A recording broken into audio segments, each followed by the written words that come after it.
tapi aya nu maca Quran haram ketika aya jelema keur salat Allahu akbar jahar atau sir. Jahar maghrib isya subuh, sir lohor asam Allahu akbar lohor. Bismillahirrahmanirrahim. Aya di sisi nu maca Quran a'udzubillahi minasyaitonir rajim bismillahirrahmanirrahim Yasin itu keur salat haram maca Quran, lain maca Quran haram gandeng naon aswis eta siga hade urang aya nu salat maca Quran gandeng macana dilagamkeun deui Bismillahirrahmanirrahim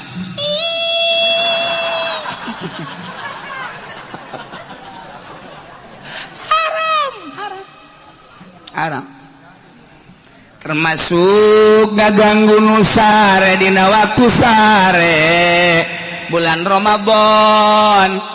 Ramadan kan waktu teh tatea urang teh sangat diperhatikeun maghrib tas maghrib langsung isya tas isya langsung taraweh tas taraweh perlu istirahat sebab mungkin jam 2:30 atau jam 3 udang berarti perlu sare ngaji Qur'annya na awong-awongan saat batur istirahat haram lain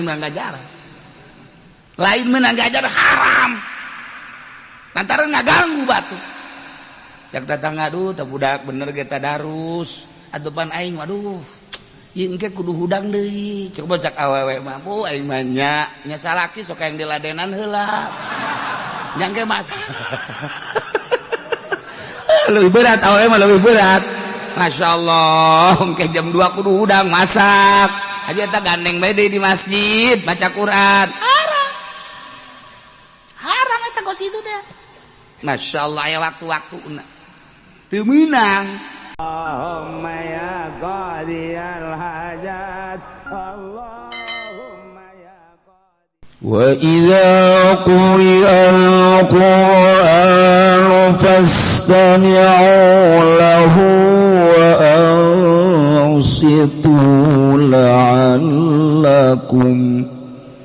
وأنصتوا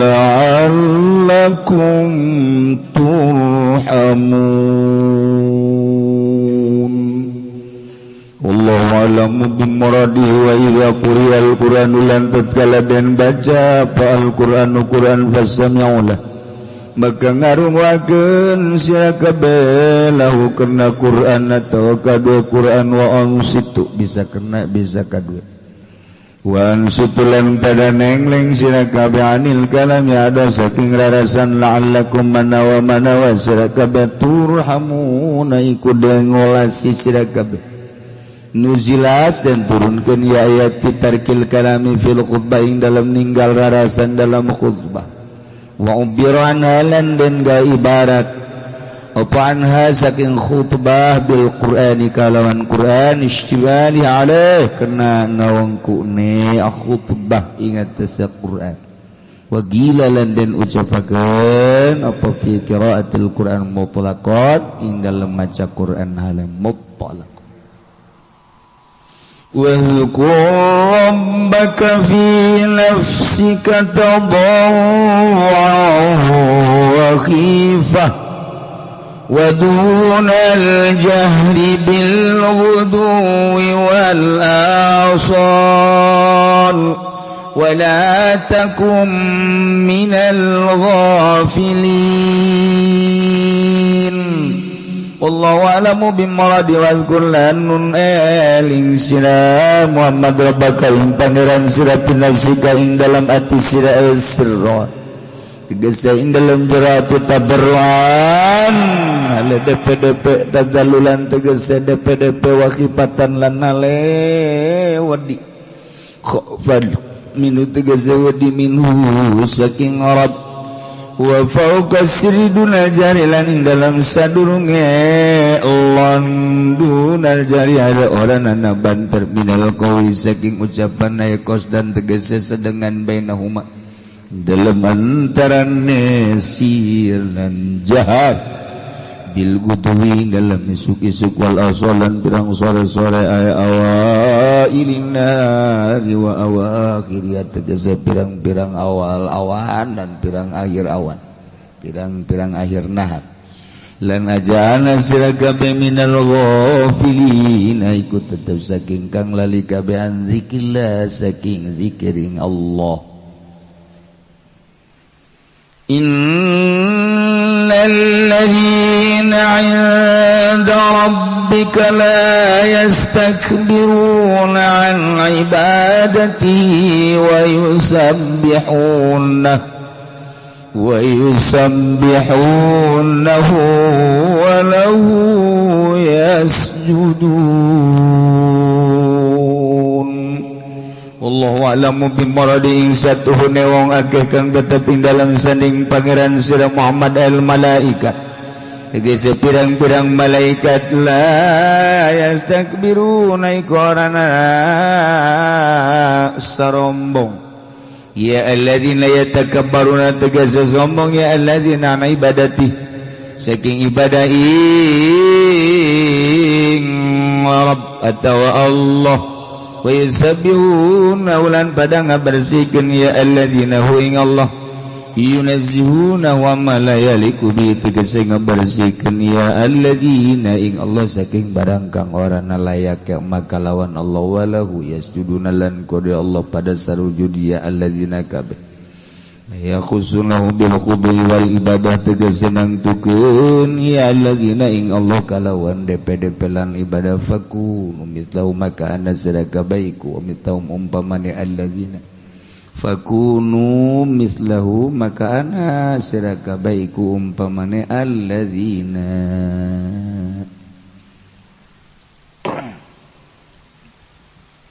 Quran teh mukjizat Al-Quran lain di zaman Kangjeng bae. Terus selama Quran ayat berarti mukjizat ayat.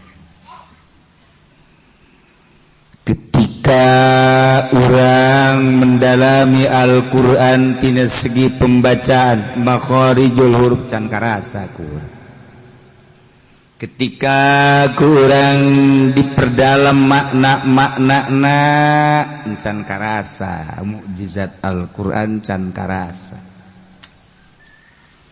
Ketika kurang diasupkeun ka sanubari dipake ku urang mulai aya getaran-getaran jeung aya cahaya maknawi anu asup ka jero hate urang anu reaksi jeung efekna ka awak mulailah di dinya nyana dibere keyakinan ka Gusti Allah. Ketika terus manehanana beribadah ka Gusti Allah melalui Al-Qur'anul Karim dengan pembacaan anu maher maknana kunyana terus disilulupan diperdalam dibaca dihartikeun diamalkeun dibongkar maknana mulai makna huruf kemudian makna rahasia katempo agung luhurna Al-Qur'anul Karim mulai ibadah pinuh ku keyakinan Al-Qur'an teh karasa mukjizatna lantaran ketika aya awewe ditanya teu daekeun bacakeun ku urang a'udzubillahi minasyaitonir rajim bismillahirrahmanirrahim idh qala yusuf li abihi ya abati inni ra'aitu 11 kawkaban wasyamsa wal qamara ra'atun Kang Pendi jangan berpisah engkau harus ada di sampingku tanpa engkau hidupku hampa. Masya Allah, paham. Aku serahkan diriku untukmu. Segala-galanya adalah untukmu. terasa jika engkau ada di sampingku dunia sejuk. Masya Allah. Masya Allah. Wah Raja Sepa. Tidak terasa terik matahari kalau mataku memandangmu terasa sejuk luar biasa. Tanpa payung tetapi cinta sudah memayungiku. Waduh. Pohara eta iskola Yusuf ngamuk. Lain lalagaan. Aya jelema ka urang. Nek ngahurupan urang 40 ulah 40 1000. A'udzubillahi minasyaitonir rajim. Bismillahirrahmanirrahim. Hamim hamim hamim. Mal dibacakeun ku aing terus. Tama kudu ijazah ka aing make sapi. La aglibanna ana wa rusuli. Wah, langsung. Tiup. Puh. Munti itu ngajengkang urang. Beres. Dua di antarana. Lolobana urang nu ngajengkang. Mujizat. Mujizat Al-Qur'an lain lalagaan. Masya Allah karim. Emang kuari eueuh kitu. Seseorang anu masih kene ngarasakeun mujizat Al-Qur'an ambalah ya loba kene. Anu lamun ditunjuk cak ngaguling jelema. Quran teh mukjizat. Boho al-mujiz. Diganjar dibacana bakal ngapeskeun ka musuh. Kamari teh diulah demo teh seluruh polisi ngalaran demo. Polda mana nu ngamenangkeun demo? Kapolres mana nu ngamenangkeun demo? Polsek mana?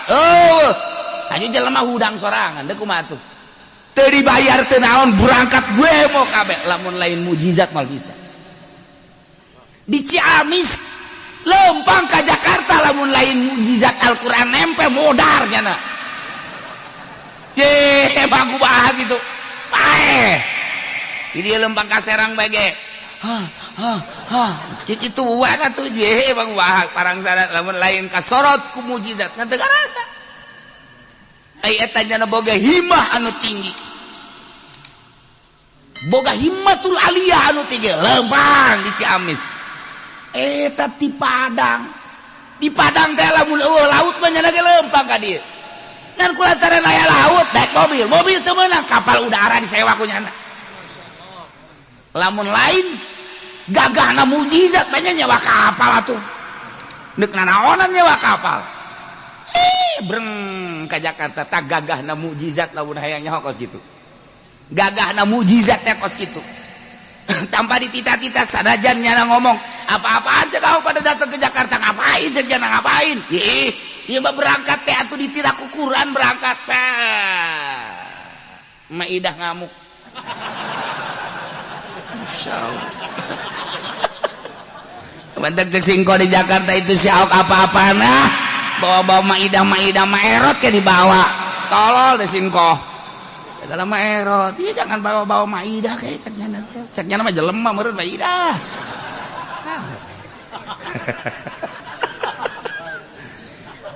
Al-Qur'an, ya Allah ya Rabbi. Al-Qur'an teh lamun geus gabu kulasa Qur'an kakarak saayat. Numbatak waliullah boga keyakinan.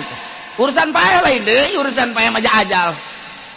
Ajal teh mah urusan anak perang teu perang pae, demo teu demo pae urusanana. Dahar teu dahar pae.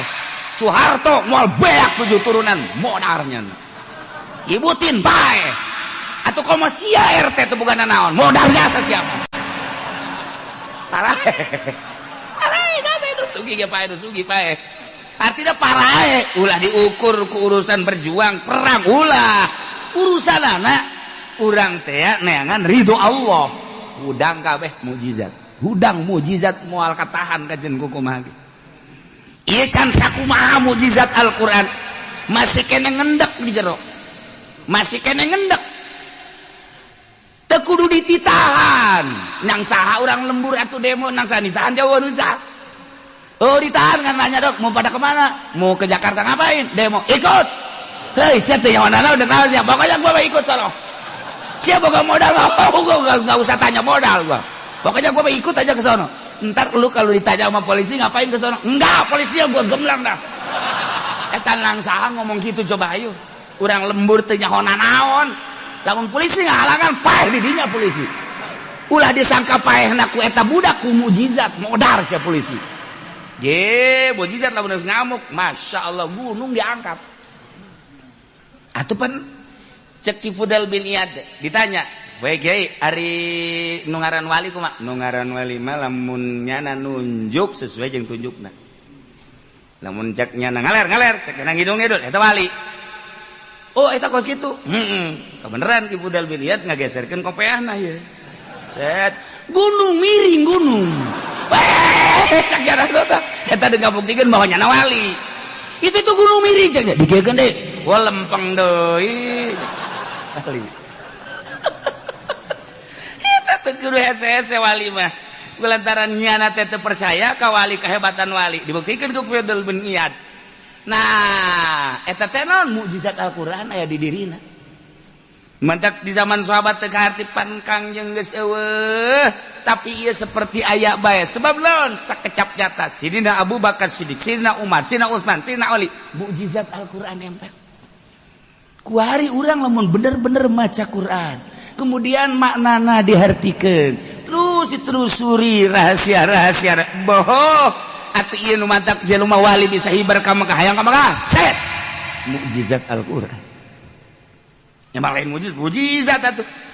Bisa tangkap Mekah yang balik deui ka dieu teu bisa. Cenah ieu pan aing hese tadi mah kikituan aing bisa hibar. Bareng datang ka Mekah wah asa ditangkap askar aing geus. Eueuh ye. Aya gangguan nyana, cerik nyana ka Baitullah. Sebab ketika nolna kaganggu atuh teu bisa hibar deui. Toy eueuh. Loba jelema anu bisa ka Mekah teu bisa balik deui. Loba. Ngan eta teh keur diwarah ku Allah aya naonan tak kaganggu kenya na cerik oh kapangi deui sat hiber deui masyaallah urang lamun nyata kehiberan gitu resep asa hayang masalah sia hiber ke anu nembak cek pajar menek peking meureun sia mah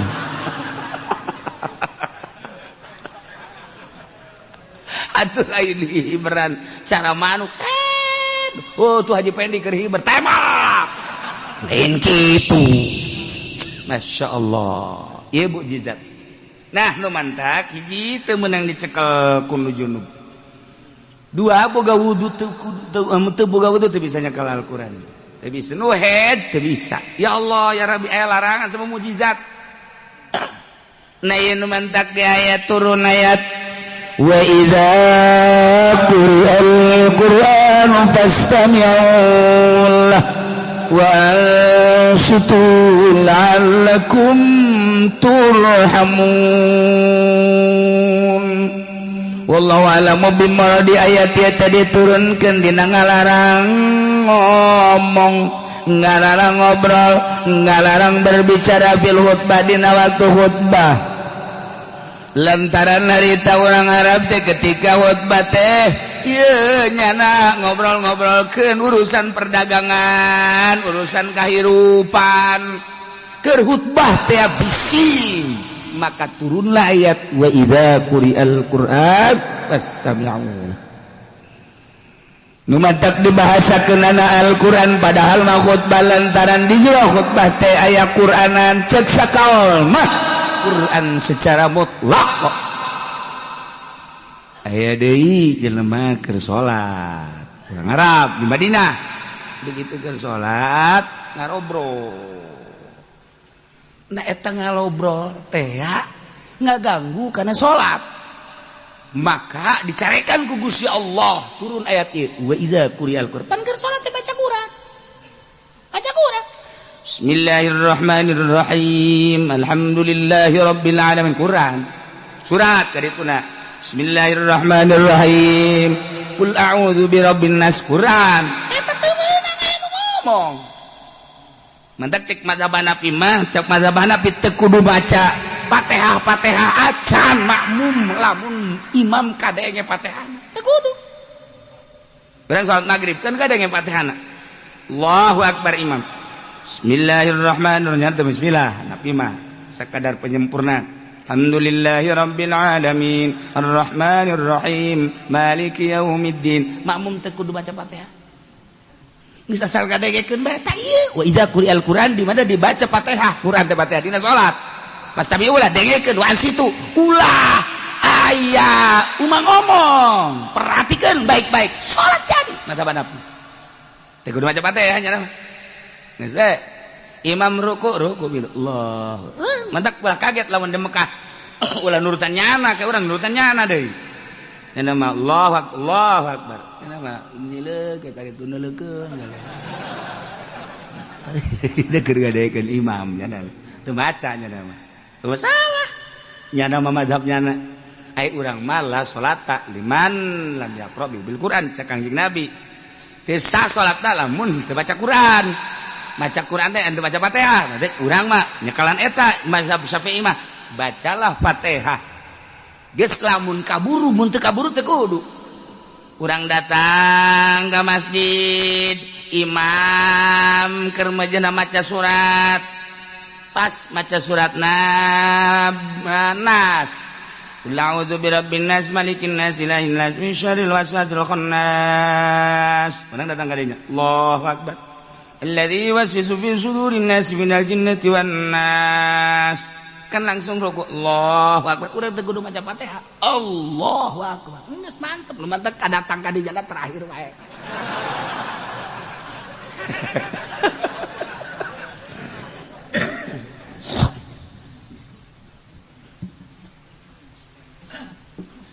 Teu kudu.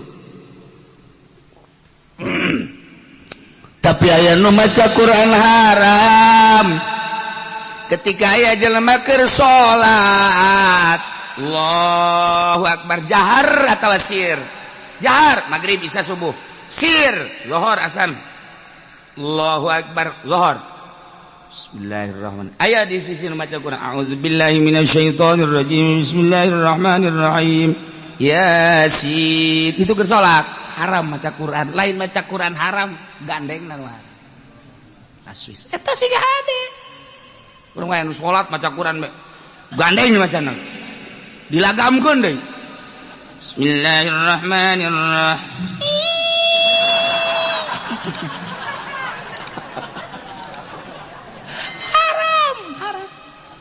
Haram termasuk ngaganggu nu sare dina waktu sare bulan Ramadan kan waktu teh eta teh urang teh sangat diperhatikeun.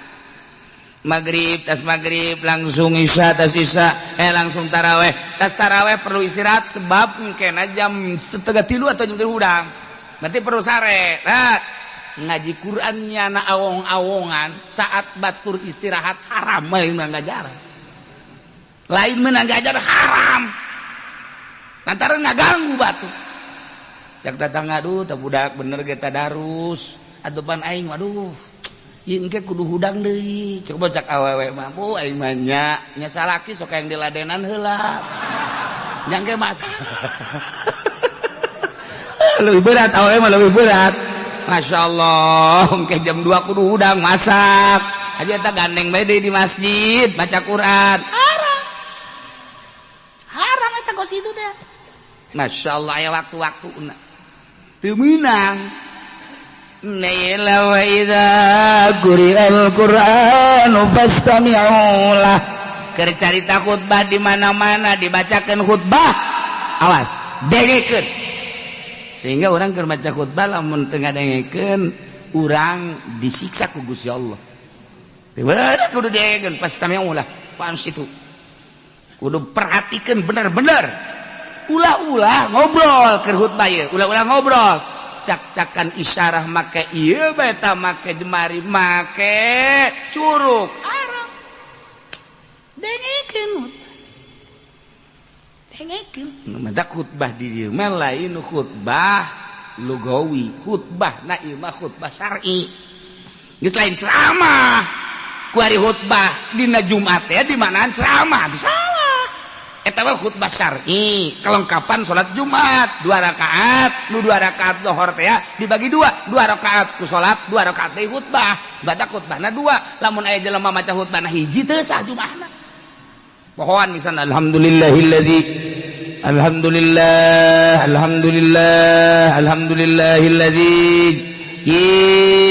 jalla wa ala ahmaduhu yamin ayati wal ashkuruhu syukran wa fi'al bala atubu ilaihi min kulli masyatin qala wa fi'la asyhadu an la ilaha illallah wa la ilaha illallah terus a'udzubillahi minasyaitonir beres ngan sahiji doa ngaju Allahumma ighfir lil mu'minina wal mu'minat wal muslimin wal muslimat Jumat teh sah kudu 2 khutbah sebab gaganti salat zuhur 4 rakaat nu 2 jadi salat nu 2 jadi khutbah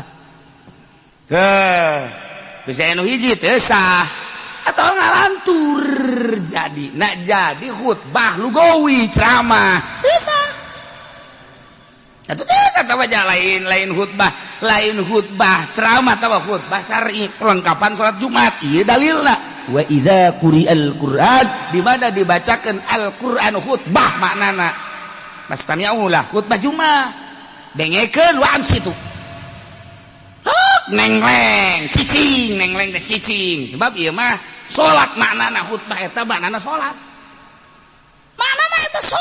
das lamun dibacakan saudara-saudara sekalian hari ini adalah hari kemerdekaan 17 Agustus dengan demikian marilah kita khutbah Agustus dibawa ka masjid tolol bener deh sakitu ana mah geus teu masalah lah maka kita tingkatkan KB keluarga berencana ya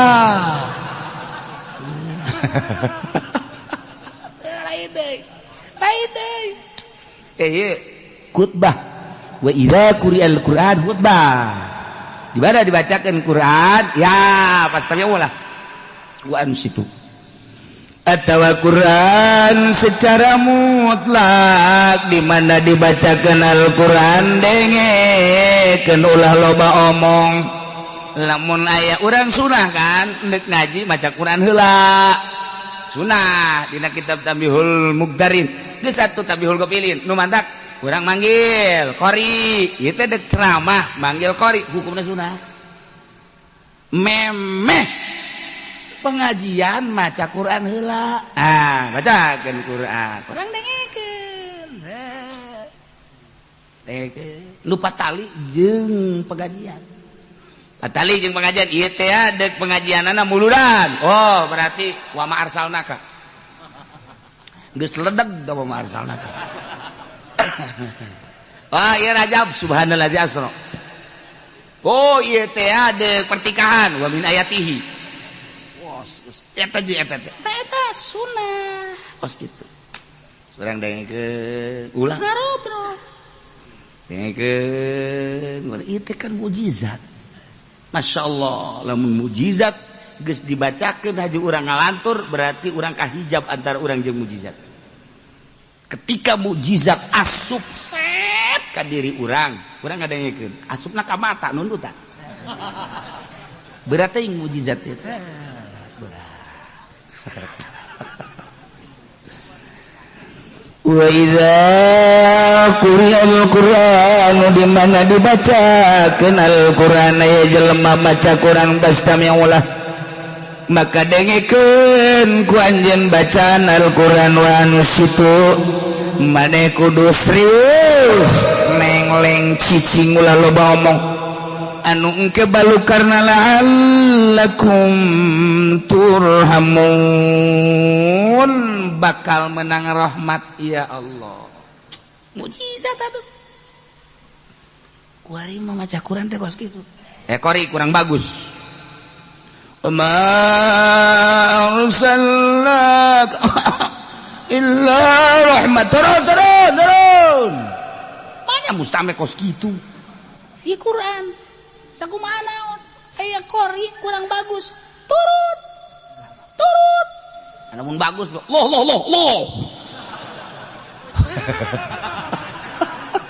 hirpa wah ulah orang biasa tenang tadi wa idza quri'al Qur'an fastami'u lahu wa ansitu la'allakum turhamun cici malah perhati ke naon kunyanan dibaca teu makna naon arahna ka mana. Wah, Quran teh geus jadi hiburan ongkos nyanyi ieu mah Quran teh. Masyaallah, jadi geus adab. Mudah-mudahan maca Quran, malah ieu. Lamun aya jelema keur maca Quran. Qori, aya kiai datang.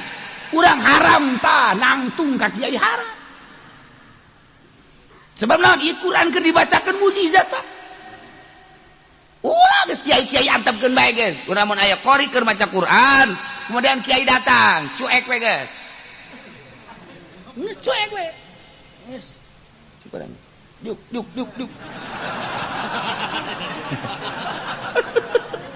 Ulah larang nggih. Atuh berarti kan muliaan mana Quran jeung kiai. Teu jauh melung ke mana-mana. Ulah geus antepkeun. Mantap kiai nu bagus lamun keur aya maca Quran ulah ka kadinya cicing mere kiai. Ulah menghargai Al-Qur'anul Karim. Ulah nyeun heboh. Set. Kiai atawa kiaina embung dihormat masalah. Cicing sia. Piu. Ini mah kiai lain gitu, budak atupan aing kiai. Masyaallah, ieu budak aing teh disambut. Ya Karim, atuh ieu cium dah goblok. Kiai tolol.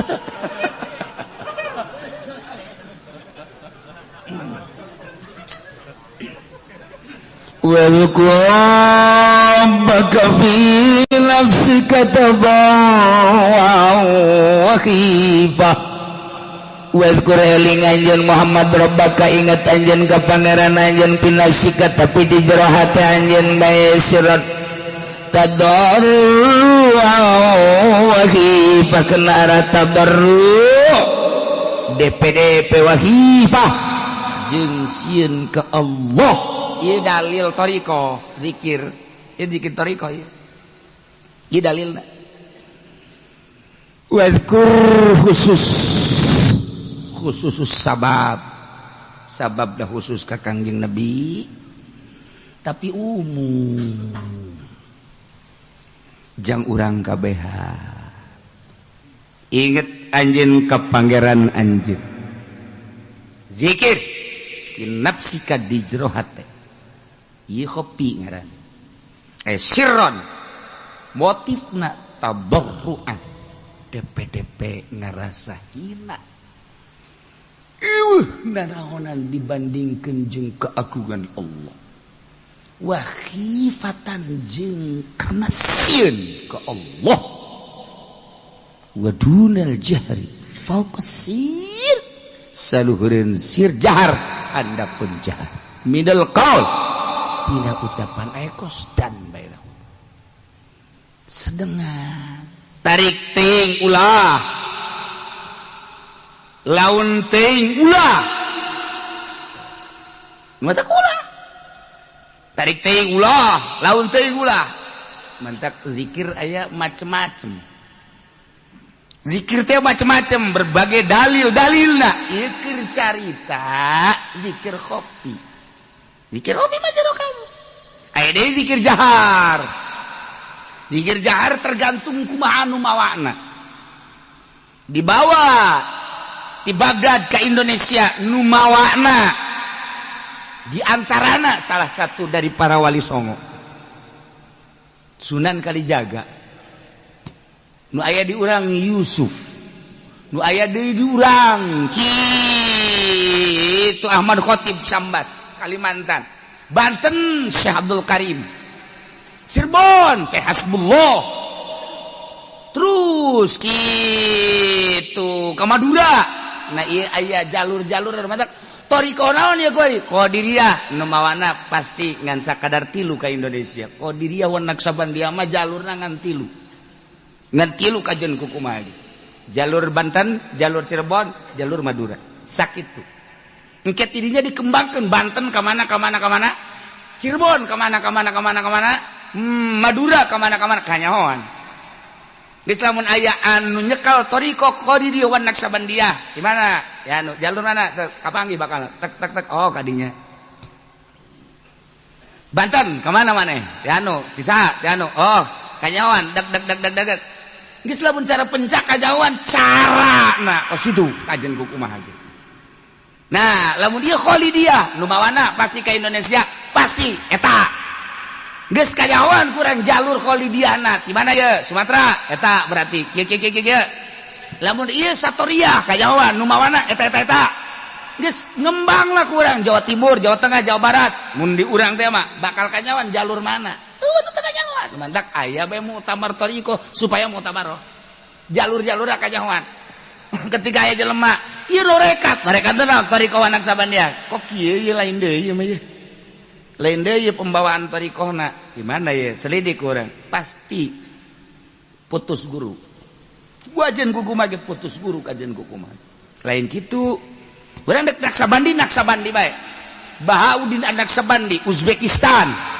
nyanalah tokoh nu paling luar biasa anu bisa komunikasi jeung Allah di larap lain lalawora jelema tuh ilham teh langsung ka Bahauddin Naksabandi mah masyaallah eta jelema ku luhur-luhurna gitulah para kutubul aulia datang ke Indonesia dibawa salah satu wali songo Naksabandina geus aya Qadiriyah wan Naksabandiyah aya Qadiriyah hungkul aya Naksabandiyah hungkul engke kanyawan nu Naksabandiyah hungkul jalur mana Jawa Timur Jawa Tengah Jawa Barat Naksabandi hungkul kanyawan salah bakal kanyawan Qadiriyah hungkul bakal kanyawan Qadiriyah wan Naksabandiyah bakal kanyawan jalur mana nanti lu amun Qadiriyah wan Naksabandiyah mah bawa Banten Syekh Abdul Karim nah tadi dia ngembang apakah Syekh Asnawi apakah Syekh anu kanyawan kurang kayak pembawaanana mun berbeda salah berarti mata geus teu kudu jaritakeun mursyid selalu aya geus dina eueuh lagi ulah pusing-pusing atuh teh urusan kos kitu bae urusan batin kunaon haju ku ari pemilihan calon mursyid ya Allah tuh mending diganti sakalian si aku haji mursyid teh kudu dibingungkeun nu kos kitu mah urusan batin engke ge aya sorangan tah mah mursyid mah ya Allah ya Rabbi nah ieu mah carana engke urang teh aya thariqah Qadiriyah wan Naksabandiyah ka Indonesia dibawa ku Ki Abdul Karim ka Banten ti Ki Ahmad Khatib Sambas teh boga guru ngaranna Syekh Samsudin teh boga guru ngaranna Syekh Murdan lain sebagainya dipadukeun ku Ki Ahmad Khatib Sambas Qadiriyah jeung Naksabandiyah kan Qadiriyah mah jahar la ilaha illallah ai Naksabandina kopi peureun dihijikeun ku Syekh Ahmad Khatib ternyata hasilnya luar biasa lamun kataekan pohara dibawa ke Indonesia dikembangkeun di Indonesia nah kuari mah keur carita ieu urang kuari kunaon si teu ngageser hate urang kumaha maksudna teu ngageser Quran aya di otak urang hadis aya di otak urang diaji Minhajul Abidin aya di dada Ihya Ulumuddin aya hikam aya tapi teu daek ngageser kunaon si lain cinta Allah cinta dunia ieu nu bahaya ge kurang kumaha penjabaranana di universitas bahkan diterjemahkeun eta hikam diterjemahkeun eta Ihya diterjemahkeun nu nerjemahkeun ge cinta dunia eta kiai luar biasa lamun nyaritakeun ilmu pohara jasa bahsul masail pangmenang nanyana tapi cinta dunia kunaon teu digeser sih di jero hate teh henteu dijazab henteu ditarik renungkeun ye aing ngaji ti leutik geus puguh amil jurumiyah sorop ngelal datang ka ngelal ih alfiyah diaji lain sakali gaji Johar Maknun diaji bahkan ukudul Juman ge diaji samsiah ge datang ka mukhtalitot luar kepala datang ka kitab lagi leungit kuari diaji kabeh kuari tapi teu daek ngageser endahan ngageser ka dunia diantara ngageser ka dunia lah ya aing hirup kieu bae malah maningan aing manyieun yayasan bae ngageser ka dunia berarti kiai dibere ilmu tafsir aya Fathul Muin aya hadis aya kuari digeserkeun kuduna cinta Allah anu pohara kuari kunaon cinta dunia malah ngageser nyen mi TMI mi nyen sanawiyah nyen aliyah lain salah nyen sanawiyah aliyah mah teu kudu ngaji geledegan di pondok pesantren teu kudu tah kitu mah sabira jalur proposal atuh tah ieu mah kiai beker carita lain ulah nyen sanawiyah lain ulah nyen aliyah lain ulah nyen universitas teu kudu mondok nu kos kitu mah teu kudu tah mah urusanna dunia yeun ku sia asal boga duit we ge urang mondok henteu naon henteu yeun urang sanawiyah aliyah aing kiaina beres kiai aja supaya dia pernah mondok teu aing mah pada tuh jatah jadi kiai urusan aing teh urusan tanggung jawab aing geus di Allah boh budak pohara atuh kuari mah jangan teu sakola kedokteran ge bisa nyeun rumah sakit tak ya rumah sakit aing pokona mah kepalana lain dokter lain naon dokter booking atuh sakola ge sarua yeun pondok pesantren mudirun asupen dia jurusan jahanamiah teras dunia ieu teh ulah lain ulah ieu mah kiai keur carita kiai mah tafsir aya di otakna hadis aya di otakna usul fikih aya di otakna komo fikihna tasawuf aya di otakna pasaran ihya pasaran sagala minhajul abid hikam geus seuing kunaon situ gageser teh nah pertanyakeun ka diri sorana kok teu gageser selama cinta dunia moal indah hirup moal nikmat ibadah ka Gusti Allah moal daek salamet moal nah coba ya geser ke carana bertoriko dipaksa orang teh paksa awak teh jam sekian udah jam sekian zikir jam sekian tergantung umat toriko pemaksaan diri supaya ingat baik Allah awalnya bahkan dipaksa la ilaha illallah la ilaha illallah la ilaha dipaksa terus mungkin karena kurang cerdas 1 tahun 2 tahun macam karasakan munyana zikir bae lah la ilaha illallah la ilaha illallah la ilaha illallah tadi geus beres sahareudang jangan aja mikiran norekat aing kos kiamat ieu tapi terus bae lah la ilaha illallah la ilaha illallah illallah illallah kayak aku mamajikan gua nggak puyang aing pemaksaan ya pemaksaan tapi terus illallah kan aya boga guru mah di bawah naungan guru na ieu budak kiamat sih ieu bado asal zikir bae muka baju sakumaha gelut naonan sih aya bimbingan ganti guru mursyid melalui doa na guru aya mau budak teu kudu dinasehatan doakeun bae engke ge aya nyulusup doa guru gitulah thariqah mah teu kudu dipanggil ge doakeun ku guru Gusti tuduhkeun ihdi tah mantak Allahumma hdinas siratal mustaqim teh eta teh doa ahli thariqah Allahumma hdinas siratal mustaqim Allahumma hdinas siratal mustaqim siratal ladzina eta teh doa thariqah. Nah, ditujukan Allahumma hdi ya Allah golba fulan huwa muridi wa huwa dan lain-lain sebagainya. Mulai nyana. Oh ya. Mulailah ada lain deui kuari. Zikir geus kalem. Kalem.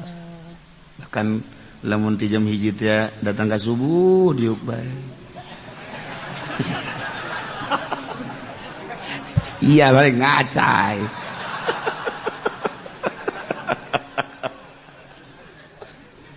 Pemaksaan thariqah teh pemaksaan ngan kudu aya kesiapan di diri namun can siap ulah siap ditinggalkeun dunia ieu mah norekat teh aku guruna geus ya lamun nyekel torekat ieu insyaallah sugih ge eta guru gantung guru kos kitu mah torekat sih kadur yang goblok tak guruna torekat mah sia norekat berarti ka Allah siap sia ninggalkeun dunia mun ngawarung sia abruk daek sia ieu ulah torekat sia kos kitu rekat siap itu kita rekat dari Allah secara mutlak beres tinggalkan dunia segala warung segala sawah segala perusahaan titik ya saya tinggalkan dekat Allah pada Allah mah lain kudu lempang emang Allah ada di gunung emang Allah ada di Bandung lain teu perlu lempang dekat Allah mah, tidak diperlukan jejak-jejak untuk sampai kepadamu ya Allah, sebab engkau bersamaku, engkau bersama kami.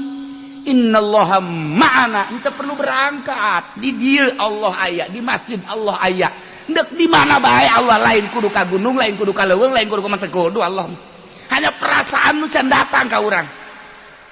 Maka dipaksa urang miceunnan reged sakumaha Rumi nyaritakeun aya hiji waliullah bijak lempang, begitu lempang aya jelema keur hees di handapeun tangkal kayu, ku geunah-geunahna eta hees di tangkal kayu, di handapeun tangkal kayu leungeunna ge ka luhur kieu tiis berarti kan lain golkar sia de sia masal tangkal kayu be golkar goblok tah.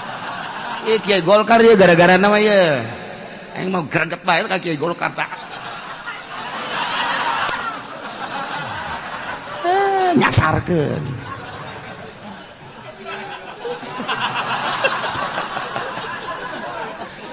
iya calangap KS-na calangap kadeulean ku kiai tersebut aya oray asup kana sumutna.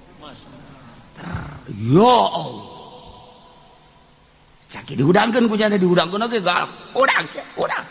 Hah, aun kiai galak amat. Sia nonggong. Di bebean tongongna. Nanaonan kiai. Nanaon sia lain nanaonan sia bahaya sia lamun ku aing teh diteugelan bahaya sia. Nanaonan kula udang heet datang di popohan teh lumpat cenah. Lumpat di udang. Udang sia ka dieu, sia ka dieu.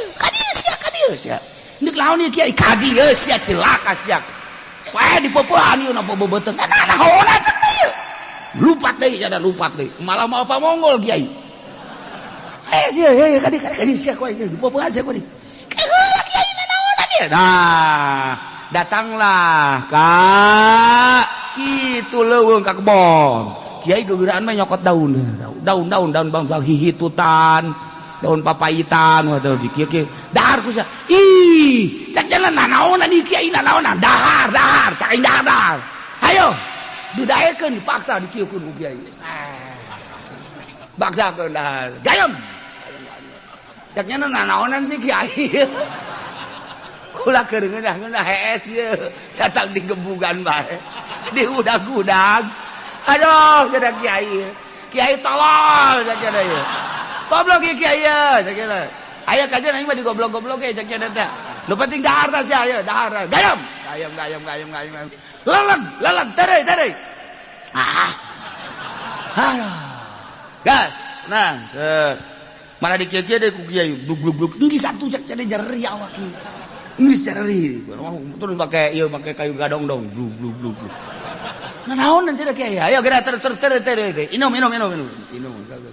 keur kebel mules beteungna aduh mules beuteung nya kiai kaja da ulah keur mules terus utah cenah begitu utah keluar orang kadele ku sia masyaallah cenah kiai masyaallah jadi aya orayan di beuteung sia ku aing kadele nu mantak aing ngagebugan sia ge lainna naon supaya oray keluar aju ku aing dibere dangdaunan nu pait-pait teh eta supaya oray mabok diinum ben ku aing tak kuari mah oleh masyaallah nangkep jangan ka kiai duh kiai hampura kula mun kiai kula cilaka meureunana nuhun kiai gambaran thariqah seperti eta gambaran thariqah teh seperti eta di diri urang teh loba orayan komo diajepen di manggeus anak incuan sama oray lain hiji oray bae ore koros aya di dinya, ore pucuk aya di dinya, ore tandeu, ore belang, ambalaya. Geus hese tah mah diobatan naon ge hese.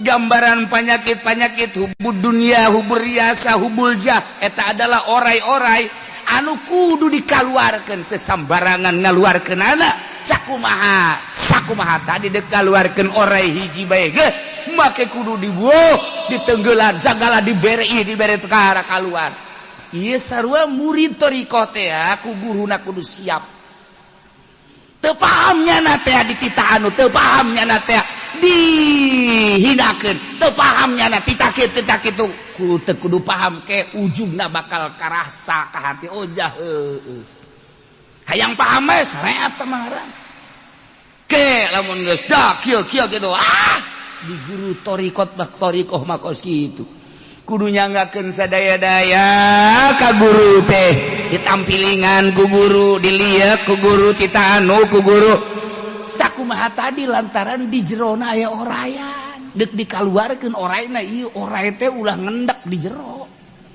ketika geus kalaluar riyana hubul jahubud dunya masyaallah horenganan nikmat ibadah teh teringat dah ka guru guru nuhun abdi bisa nikmat ibadah teh kuasilah guru masyaallah guru abdi ngarasakeun kanikmatan ma'rifat abdi geus hese caritakeun anak wasilah guru geus teu kudu di aku guru toreko mah kitu teu kudu ngaku ka aing geus ka Allah aing mah sakadar nuduhkeun doang sia supaya ma'rifat geus teu kudu ka aing urang mah kan guru urang lamun sabab lamun lain mama bawa tuh aing teh bohong makana sujud sia ka aing urang makan kitu toreko mah lain teh kudu ingat mah sia mah aing mah ngan sakadar nan gitu ngaranna aing nuntun sia supaya sia jauh ka Allah sanggeus dibubat babet dibuntang dibanting teu kaharti sakumaha tadi aya oray di jero kudu dikaluarkeun kumaha bae carana kiai galuarkeun oray dengan berbagai cara susah payah ke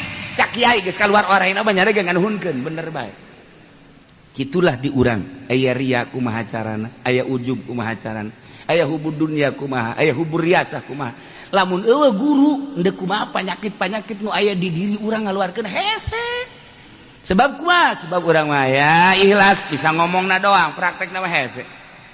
Waalaikumsalam. Enak. Ya alhamdulillah. Ya, mamang usaha kuari geus kapanggih usahana, kuari geus dibabagikeun ka pakir misin ka manehnya. Nah, ieu mah bagian kiai ikhlas tah yang nanaon teh. Ikhlas mah teh kudu ngomong ikhlas. Orang di jero nama abeh aing kanyahoan bahwa aing barahan. Penyakit di bae kan. Ngabay aing engke ku batur di aku pakir miskin ngaraku segala yatim ngaraku boh aing teh nu dermawan penyakit teh bae kan tadek ngaleungitkeun hal-hal nu kos kitu kudu aya pembimbing ya da mursyid ngaran dipaksa asup tarikot tak wirid naik tak naik kuari mah tarikot teh lalagaan kuari mah teu meunang disentak ku guru haju marah bae atuh tarikot si kos kitu dilepas ku guru ge sabar atuh sia teu menang dipentak ku guru haju bae ka guru suudon teh mah guruna hubud dunya ka aing mentaan bae teu meunang ku guruna teh diapilainkeun lain mikir geus hese kuari mah neangan sosok jelema nu norekat teh hese lain hese embung guruna ge lantaran ieu bakalna lain sinergis endahan jadi musuh geus bade ditinggalkeun sebab bakal jadi musuh bahaya toriko bakal tekar tikunya lain zikir mah gampang beda zikir sebenarnya ya 160 nah seetik amat tuh nafsu 165 seetik amat sakena ulama 500 ge siap sakena teh geus hawa nafsu penting sabaraha lah ulah loba penting mah tuh 200 lamun kuat 500 lah kecil sakena oh 1000 2000 kalau mah siap sakena nafsu mah bisa bae geus sabodo sia tuh di luar aturan oh norek engke da ka dituna bae jelema teh norekat mah kitu teh jarita aing aing cara aing norekat bae aing bisa hiber segala jadi geus leuleui yang ngomongna ge leuleui tah eta akibat henteu make aturan torekat teh jeung jelema engke na teu wauh tuh kudu beda sebab urang mah kan norekat nyana mah kan henteu tuh kudu beda urang mah jelema ikhlas ikhlas tidak ngomong-ngomong tolol tah kan gitu jelema kudu ngahormat ka aing sebab aing manorekat asal henteu dihormat aing ahli thariqah thariqah atuh sia ngahormat ka aing kan aing mah ahli thariqah teu terbimbing mah kos kitu mendak jelema endek hayang norekat sakali dua kali can meujeuna sebab naon gaya jeung lagana encan manjing bahaya ieu mah di daerah tarekat mentak khusus cenah mah merekna kanu geus siap. Assalamualaikum misalnya kiai yang belajar ibadah we cenah ku ari mah kuliah ya penting mah yang boga pagawean. Maksudna sholawat mah geus dikeur ieu ceuk. Aja yang naon tuh eta bae cenah sok ngadenge tarekat-tarekat bener. Kumaha lamun pamajikan mamang ngaju ninggalkeun mamang? Ih kaula tuh kiai. Kok tarekat sih ka pamajikan. Eta kan dicoba kurang. Guru tarekat kan coba. Gua majikan kan dunia, kumaha mun pamajikan ninggal. Warung, kumaha mun warung ngajejes ye. Eta mah sakadar cobaan kanyana siap teh. Hei cenah kula yang norekat. Bagawean naon? Kula magaan ngaji. Alhamdulillah tuh bagus. Santri. Aya 100. Siap ya norekat. Siap. Sia lamun norekat santri areueuh. Takalna. Sebab teu kaburuna naon mau santri areueuh bae siap. Kayak ku jelema sia geus teu diambeun teh. Jieu tumbung, berarti teu siap. Berarti berat ka jelema. Berarti berat ka kana kamulyaan. Berat ka dunia. Tarekat. Larek norekat kiai. Kumaha teh lamun warung si ambruk kajeun kiai, emang kuari ge ambruk ieu. Kuana mah geus bisa kamariankeun bae ceuk. Kumaha sia lamun ke sia haju imah leungit? Kuwi can boga imah. Can boga imah. Kumaha sia haju lamun ka Bogor lamun pamajikan sia haju indit. Kula teu laku-laku kiai. Can kawin datang ka kuari teu laku kuari. Perusahaan sia naon? Teu usaha kalau sebatang kara. Sia bener dek norekat, bener sia lain dek norekat dia mah pelampiasan mah kos kitu. Terjadi. Norekat mah ilmuna secara syariat geus aya. Jang ketika ieu sah teu kudu nanyakeun ieu teh batal teu kudu nanyakeun. Malah mun aya batur nanyakeun bag-bagan syariat kunyana bisa kajawab besinyana engke diangkat jadi wali. Batur naranya bisa ngajawab mah nya aya wali engke bodoh. Ji syariatna heula. Nomor kedua geus kudu siap ditinggalkeun ku jelema sebab teu dimaksud jelema mah andai kata jelema ngusirnya na atuh siap bae. Sanajan anak pamajikan ngusir ge eueuh masalah sebab deka Allah andai kata kesalahan persepsi pamajikan jeung anak teh lain deui cara Kangjeng Nabi Lut pamajikanna beda persepsi kajeun kukum aing mah deka Allah usir aing ku sadunya aing deka Allah aing mah supaya boga perasaan aing hiji kadua Allah sakitu hirup andai kata ieu kabeh bencomo kajeun asal ulah ku Allah. Andai kata ya dunia leungit kabeh kabeulem ulah wah ka dunyana aingna ge kabeulem ridho mun ku Allah beres. Wah sia mah beneran atuh beneran beres. Mentak moal sieun ti penting ge. Ti penting zikir jam 1 jam 2 deug aya nu paeh deug pocong aing teu sieun ka sia pocong. Paling muringkak bulu doang. Teu sieun aing mah hayang ge ka Allah. Sia kudu ngaganggu ka aing. Ayo sia ganggu aing mah moal sieun. Ka Allah aing wani ninggalkeun pamajikan aing ninggalkeun anak pamajikan aing kurang kumaha tapi aing pindah heula aing ka masjid eta teh aing teh ka Allah aju sia ngaganggu ka aing ya awas ya ku aing sieun kunti anak mohon maaf jarang sieun atuh lamun urang kadele sia kunti anak ini mah bohong-bohongan ya mau ka Allahnya bohong nih ya katanya ya gua ganggu lagi nih ntar ada bapak gua yang lebih hebat lagi ya ini mah gua mah belum seberapa ya datang bah sini ini ada orang harus diganggu bah nih sama saya mah kurang takut ya bah coba sama abah weh tapi lamun geus kalah anak incu sia 7 turunan datangkeun ka sia jurig sia goblok je cak jurig teh kontesian sih sesama jurig tidak takut belum tahu kali lu gua kan raja jurig.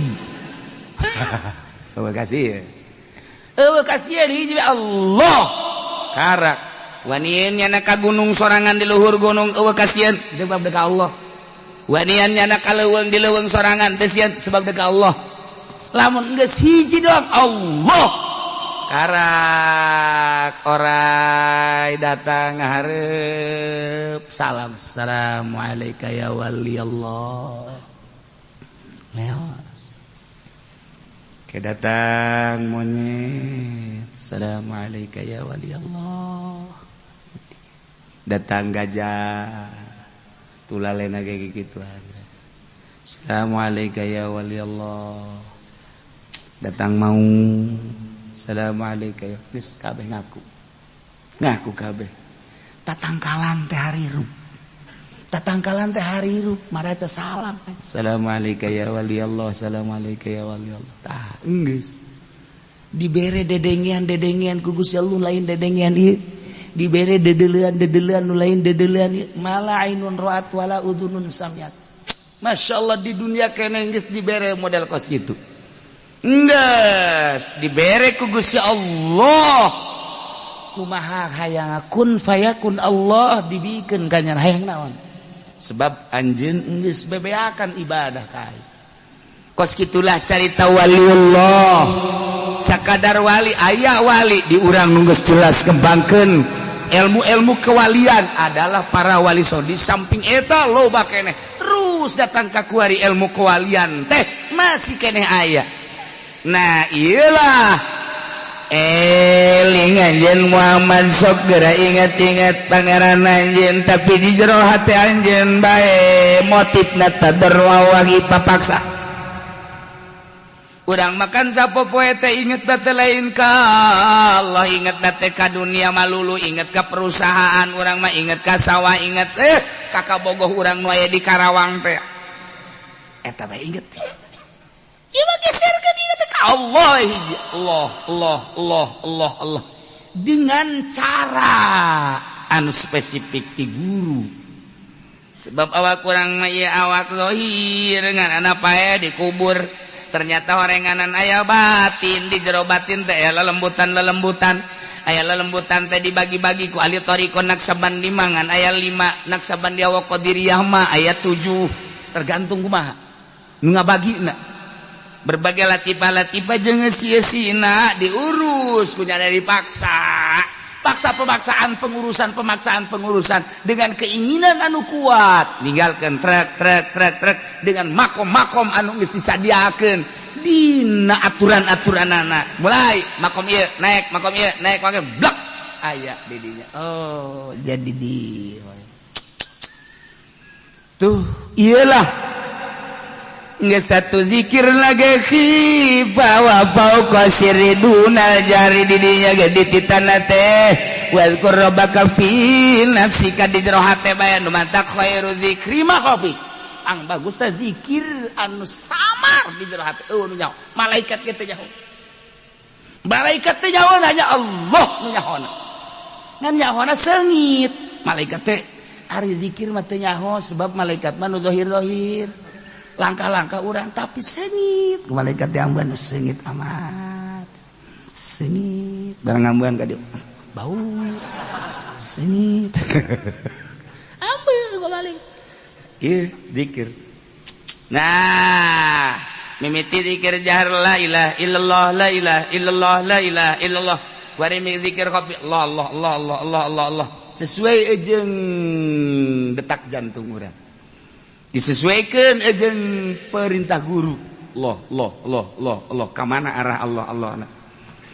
Tidinya mulai zikir nafas faqad diri sya'na bidkhalin nafas. Sok takdirkeun domir sa'an dengan masuk nafas asup wabil khurujin bil aqdas ketika keluar takdirkeun make asma Allah nu maha suci Allah geus kaluhur kajrohu keluar Allah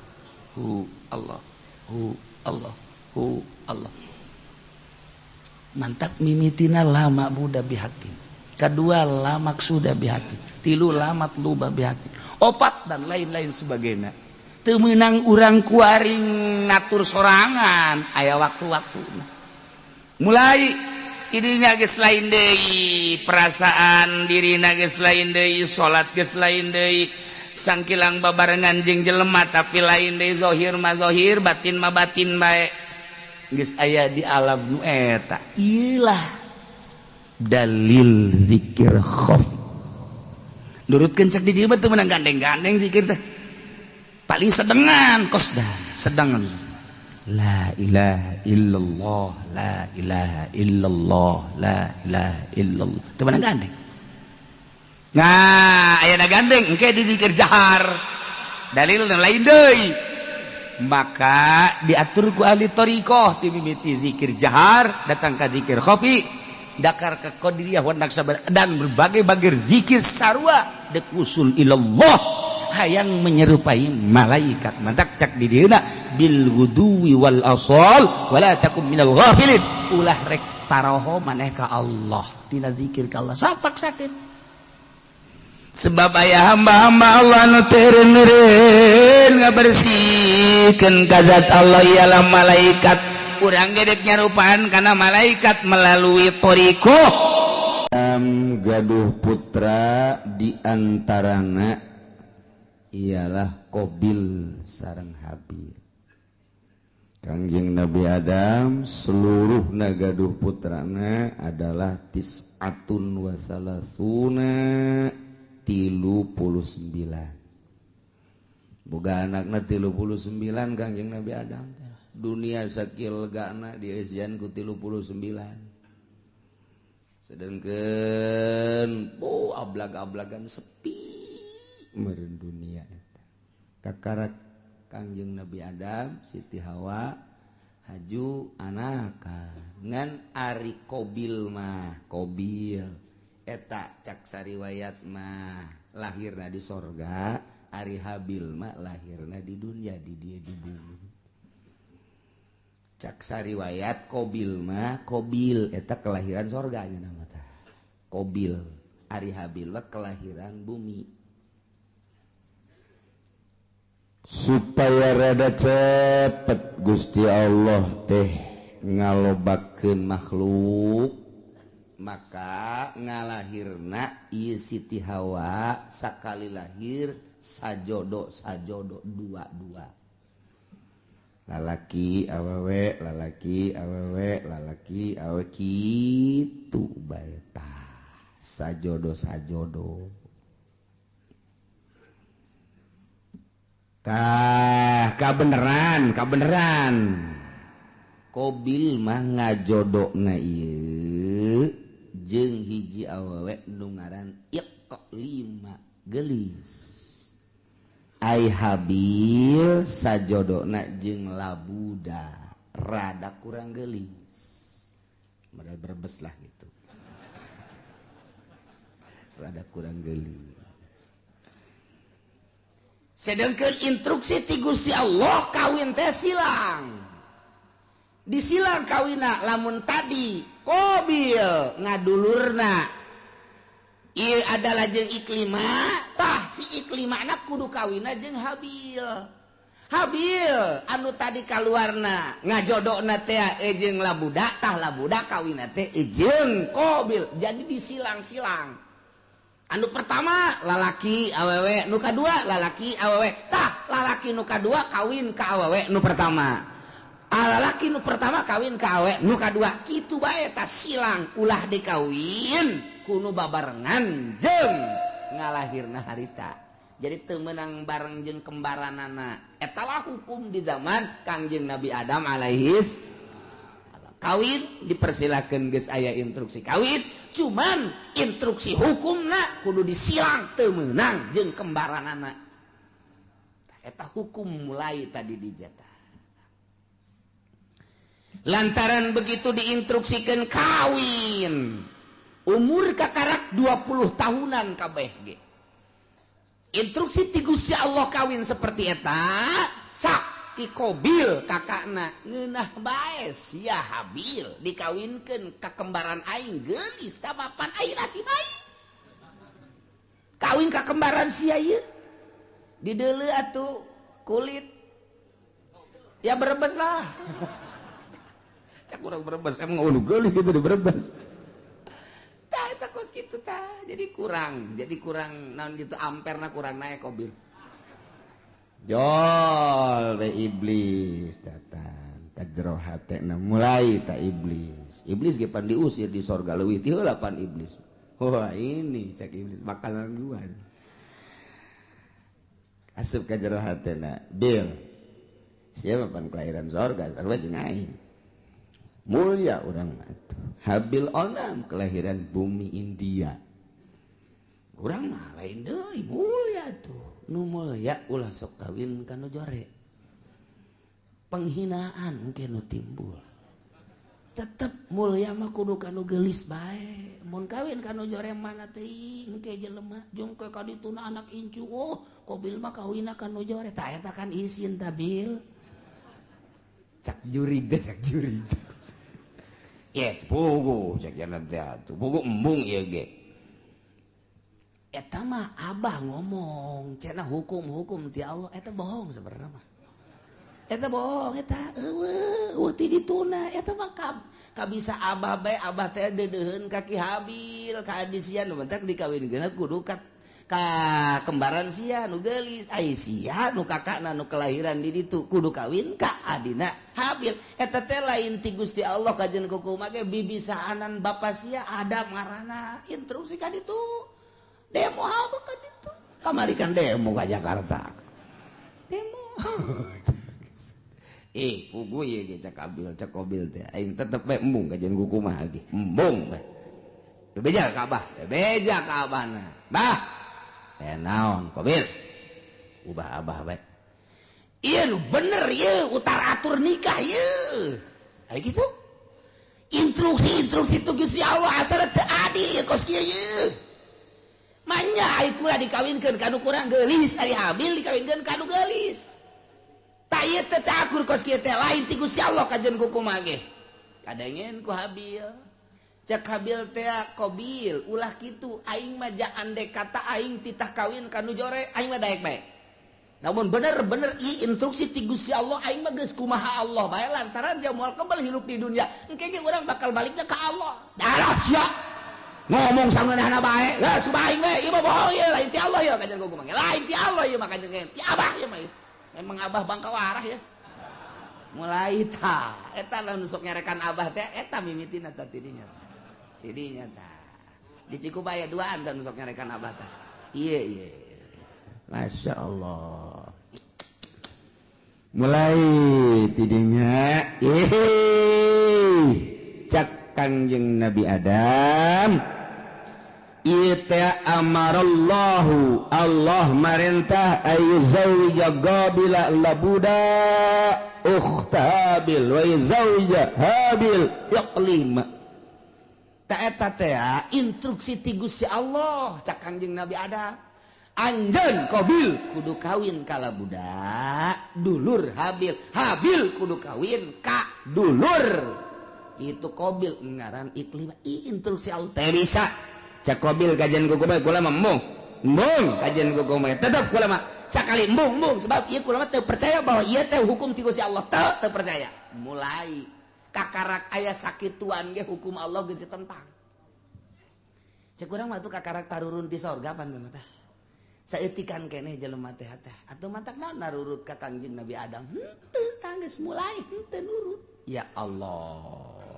terus bae iblis teh daekeun leupas ti Qabil ieu mah kajian kukumaha kudu selesaikeun masalah ieu selesaikeun ieu mah lamun terus-terusan kieu pan isin ka kadituna ieu isin urang engke banyak Qabil kawin jeung nu jore aya Habil kawin jeung nu geus tah eta isin gengsi urang mah panturunan sorga oh moal aing cenah moal kajian gua tetep bae teu hayang aing mah ajeun geus kieu kumaha kajian kumaha ge urang pokona pasini bae heula tah tidinya Qabil mikir pas ini unggal poe sakumaha ucing jeung anjing asal kapangiwang kaki Qabil teh kaki Habil teh tuntutanana Qabil luar biasa lobana Qabil mah kakakna Habil adina Habil mah nurut bae aing lah kumaha bae sabodo Allah nu penting mah urang mah ibadah nuturkeun aturan Gusti Allah Subhanahu wa ta'ala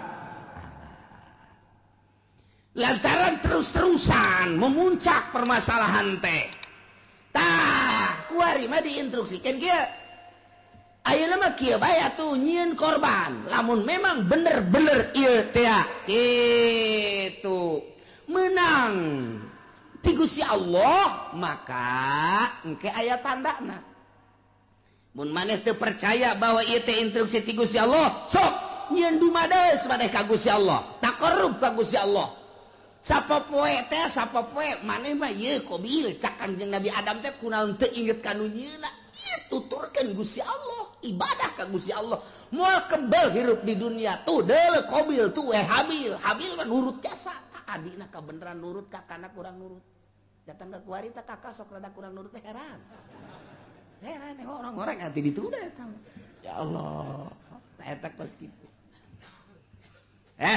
yes nyieun korban kuari mah nyieun korban naon nu dikorbankeun ku maneh qabil ulama supaya Gusti Allah narima ka kula de korban lantaran kula mah petani hasil tani bae ayo geura kumpulkeun maneh habil naon kula mah lantaran pangangon embe kibas kula mah cirina naon cak qabil ieu bahwa korban ditarima ku Gusti Allah jeung teu ditarimana engke cak Kangjeng Nabi Adam lamun ditarima bakal turun langsung ti langit seuneu set engke ngalahap anu ditarima mun anu maneh qabil ditarima beak engke garing dihakan seuneu dilentam seuneu lamun nu ieu anu ditarima nu kono habil nu embe beak ku seuneu kitu bae oke cek nyana jadi geus iya dikumpulkeun ku nyana harta-harta hasil tatanian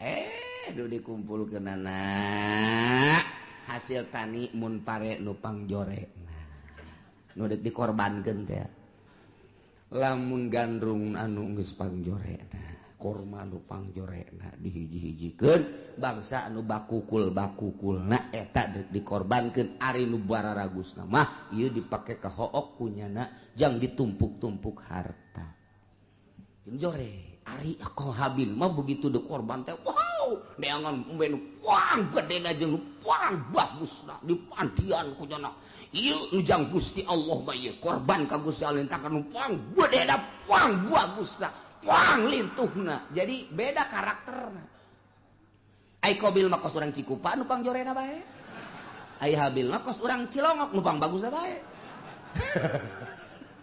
sia cak urang Cikupa tak eta kos kitu kayana teden bek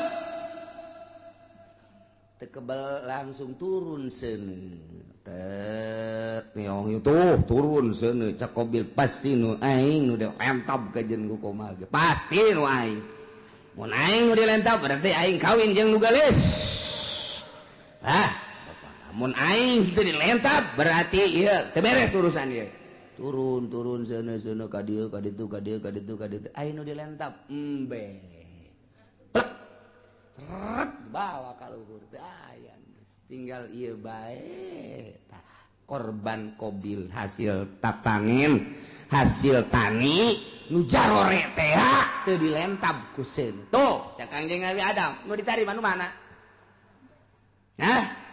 nu ditarima nu mana tah cicing bae qabil teh gas udah loba ngomong cak qabil teh abah gua ari cenah rencana ka Mekah mah eger ka Mekah ka ditu atuh eta ka anak ka kolot kos kitu eta eger ka Mekah mah isi rek naon tuh di dieu mana naon kula mah padahal boga rencana abah ka Mekah adi dibunuh sia ku aing jadi aya abah aya keneh mah embungeun nya ge rada kagokeun kira ka Mekah ditungguan nya nungguan abah na ka Mekah dah sekian bulan berangkat Kangjeng Nabi Adam ieu adalah ka Mekah qabil tenang geus eueuh sasaha ngan jeung habil doang berikut dulur-dulurna jadinya lah mulai nyana dendam kesumat hasud anu luar biasa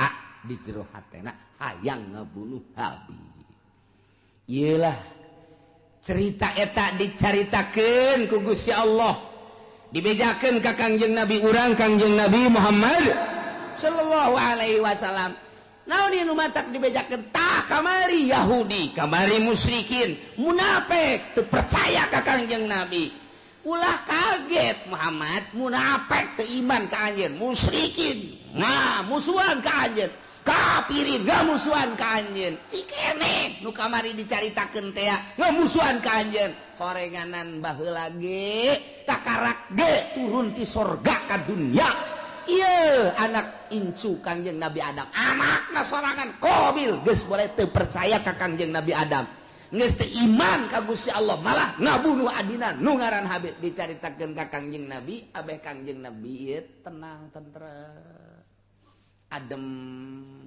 sebab lamun teu nurut jelema ka Kangjeng kemudian Kangjeng Nabina teu dihibur manusiawi kan Kangjeng Nabi sifat kemanusiaan apa aing teu diturut aya kitu mah aya dongeng-dongengna tah Kangjeng Nabi Isa ge teu diturut jah heueuh tuh Kangjeng Nabi Adam ge teu diturut jah heueuh atuh kong aing aya kitu mantap tenang Kangjeng nah ieu lah didongengkeun ku Gusti Allah melalui ayat watslu bacakeun ku anjeun ya Muhammad he Muhammad alaihim atas kaum anjeun baheula dibacakeun ku Kangjeng di Madinah terus disampai-sampaikeun ku umum ku sahabat disampaikeun ku tabiin disampaikeun ku atbat tabiin ku ari poe Minggu disampaikeun ku ari ku urang kadeng eta dongeng eta teh ta ieu ayatna bacakeun Muhammad ka kaum anjeun naon naba'ab ni Adam berita anak dua Kangjeng Nabi Adam alaihis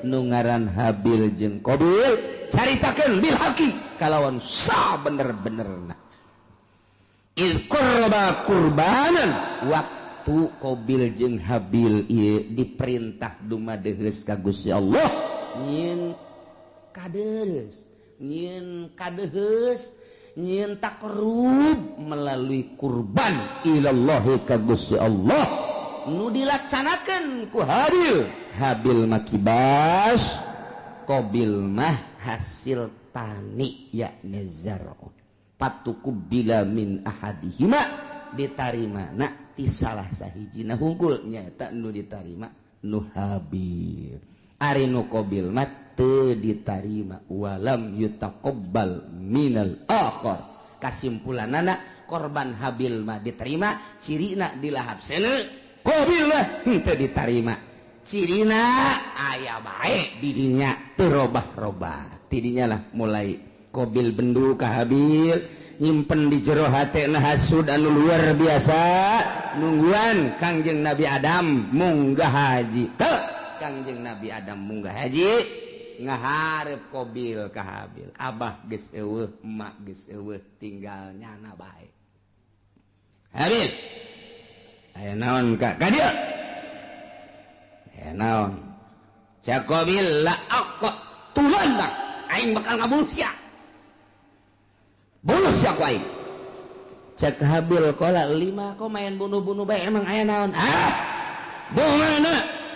mana kurban mana mah ditarima kurban aing henteu atuh teh urusan Gusti Allah tamah cak Habil teh innama yataqabbalullahu minal muttaqin nu ditarima teh jelema anu sieun ka Gusti Allah mukmin muttaqin ditarima aing teh ditarima teh mah tuh urusanna kurang takwa berarti teh mah ulah ngabunuh ulah ka Gusti Allah kan teh bisa gara-gara sia aing bogoh mah boluh sia ku aing geus bebeneran ditutur-tutur bae mesti agak-agak baik mesti kieu-kieu baik leungeun cak Habil cak adenaka dengan bahasa anu lemah lembut ka laim basatta iyadaka ma laim basatta ilayya iyadaka litaqatulani ma ana bibasiti yadiya ilaik li aqatula bahasa lagi daheun Habil ka dek ngabunuh bae jak urang mah ieu ajar sararieun jasa ka Gusti Allah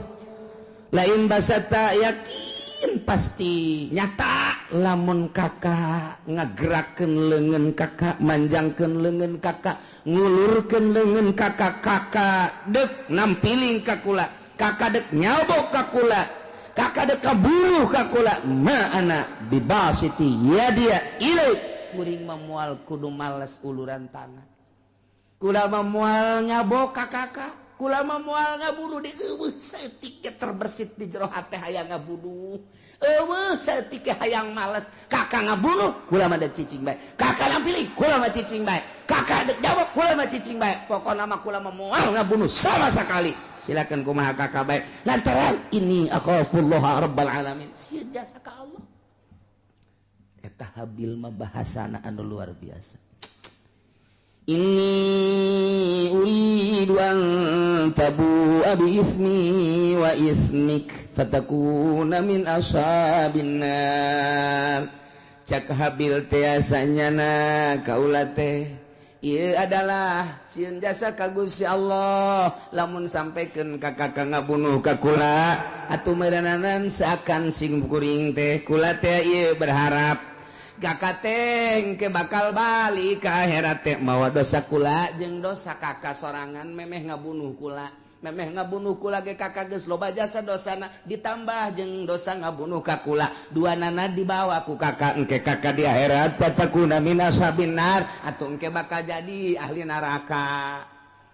Ta ieu bahasana luar biasa aya bahasa inni uridu an tabu'a sanyana kaula ngarepkeun kana yen babalik berarti boga harapan lain boga harapan lantaran eueuh maksud males ngabunuh seakan kos nu mengharap nyana teh dibunuh lain mengharap dibunuh urusan dibunuh mah mangga kumaha kakak ngan kula henteu ngamaksud dek ngabunuh lantaran Kangjeng Nabi ge al-qatil wal maqtul finnar. Jelema nu ngabunuh jeung nu dibunuh sarua pada asup ka neraka. Lamun anu dibunuhna boga niatan hayang ngabunuh. Mantak cak Kangjeng Nabi teh al-qatil wal maqtul finnar. Nu ngabunuh jeung nu dibunuh asup ka neraka. Cak sahabat Gusti Rasul, aya nu ngabunuh mah kaharti ka neraka, aya nu dibunuh. Panu dibunuh ge nyana teh lamun imkan mah hayang ngabunuh. Oh jaheunya nyana ge ngan eleh wae gelutna. Lantaran eleh kabunuh jangan lagi hayang ngabunuh hayang malas kaeta dibatak al-qatil wa maqtul pindah habil mah eueuh maksud ngabunuh kulantaran eueuh maksud ngabunuh dengan bahasa anu lemas disebutna al-kalamul jami'ul mani mun cek ahli dilagah mah nu mantak bahasana inni uridu an tabu'a bi ismi wa ismika fatakuna min ashabin nar. Geus pihartieunana aduh kakak lamun kakak sampai ka ngabunuh ka kula jakula mah moal ngalawan teu hayang ngabunuh deui ka kakak atuh engke berarti kakak teh mun bali ka ditu teh mawa dosa dua dosa kakak memeh ngabunuh jeung dosa kula atuh engke di akhirat meureun pinuh ku dosa mangga sakumaha kakak bae kula mangan sakadarangan nasehatan doang sia ngomong ka situ balangan nasehatan sakadarangan wah ini teu bisa diomong ku kumaha masya Allah. Tah gitulah akhirnya kumaha dah langsung ditikem sanggeus sadikit tikem bingung aing ngabunuhna kumaha ieu. Can aya pembunuhan pan harita. Can aya pembunuhan cara ngabunuh ngaleungitkeun nyawa artina ieu ku sabab dikumahakeun lah bingung. Dijotos beusi teu bae. Digebug beusi teu bae, dikumahakeun ieu, dikumahakeun bingung nyana. Nyana mikiran ngabunuh ge bingung lantaran can pernah aya nu ngabunuh pan harita mah. Manusia pertama nyana eta anak Kangjeng Nabi Adam anu ngamimitian dek ngabunuh datang ka ngabunuh ge bingung kumaha carana ngalamun bae habil geus aya bae di sisi dicekelan bae kieu dek dibunuhkeun bingung cara ngabunuhna kumaha cara ngabunuhna sok iblis asup deui ka jero hateun aya sia bodoh-bodoh teh atuh ngabunuh bae heseun amat cak iblis teh atuh teu kumaha nya can urang aya nu dibunuh Japan ieu manusia kakara ge urang doang. Ngomong we nya di jero hate jeung iblis. Ya kadeulekeun ya. Deulekeun ya. Cat bae iblis teh kaluar nu hiji. Tek. Karep ngarupa nya jeung iblis tu saja gelut di barang gelut nu hiji dicekel tek dikahadapkeun terus jokot batu digebukeun blek kana huluna. Hai. Oh, tak kitu ngabunuh mata. Jadi dicontohan ku sakadang iblis. Masya Allah tuh gitulah kobil teh oh jaheu babarinya eta iblis hiji pae kakana pae geus pae nah habil ku aing geus bisa sebab aing geus kuliah aing kuliah ngabunuh aing geus Bisa kuliah ngabunuh nangis saya dosen iblis. Langsung bae nurutan iblis. Jadi diperagakeun ku iblis cara ngabunuhna. Mantak cekel, tujahkeun, langsung kliak, nyokot batu nu gede, diangkat ku Qabil, gejretkeun kana huluna, gujret, geus syariat. Masya Allah. Gitulah bakal jadi ahli neraka wa zalika jazaa'uz zalimin. Nyana jadi ahli neraka babalas jelema nu zalimah tidinya lantaran keheul jeung keukeuh bae hayang ngabunuh fatawaat maka ngagoda zayanat ngahiasi lahu ka Qabil nafsahu kana nafsu naqatslahi kana ngabunuh dulurna nu ngaran Habil diperagakeun ku iblis faqatalahu maka dibunuhlah ku Qabil Habil dengan cara diperagakeun kos sakumaha iblis fa asbaha minal khasirin. Barang geus bae ngalangsa lantaran iblis kalaluar tina hatena. Ditinggalkeun kabur malah kadenge kaburna ge hayu sia cilaka Qabil cak iblis kan. Cilaka sia Qabil cak iblis. Aing geus teu tanggung jawab. Aing ge ieu doraka setik di sorga turun ke handap baheula kalantaran teu percaya ka adab aing dilaknat ku Gusti Allah sia ku ari termasuk laknateun Allah aing teu tanggung jawab kumaha sia bae Qabil ceurik di dinya kadung ditangkep ku nyana aduh hadi cang nyana ditangkep ku nyana masyaallah ieu aya ku kieu-kieu teuing ditangkep ku nyana bari ceurik nyaah jeung deudeuh diciuman geus paet kakak kudu kumaha ieu teh kudu kumaha jelema geus Kangjeng Nabi Adam Siti Hawa ka Mekah adi-adina jararo tinggalnya na doang duaan ditangkep kunyana geus dibunuh mah lantaran iblis tak kalaluan mana teuing luar biasa sedihna Qabil harita neuk minta tulung ka mana ngan sakikituna jelema dibabawa kunyana dipapanggul kunyana ku deudeuh jeung nyaah deudeuh jeung nyaah dipanggul tok ka Masrik 60 km mamanggul bae dipanggul deui ka Magrib 60 km bulak-balik lantaran deudeuh jeung nyaah masyaallah kudu dikumahakeun atuh ieu adi diciuman deui dipanggul deui dicium deui dipanggul deui dicium deui dipanggul deui eta sakitu geus luar biasa 40 poe cak sakol maki kituan bage iblis asup deui geus dibunuh mah ulah sakaduhung-kaduhung moal hirup deui kajen kumaha ke moal hirup deui kudu kumaha tuh ieu kalanjutanana fa ba'asallahu ghuraba wallahu a'lam.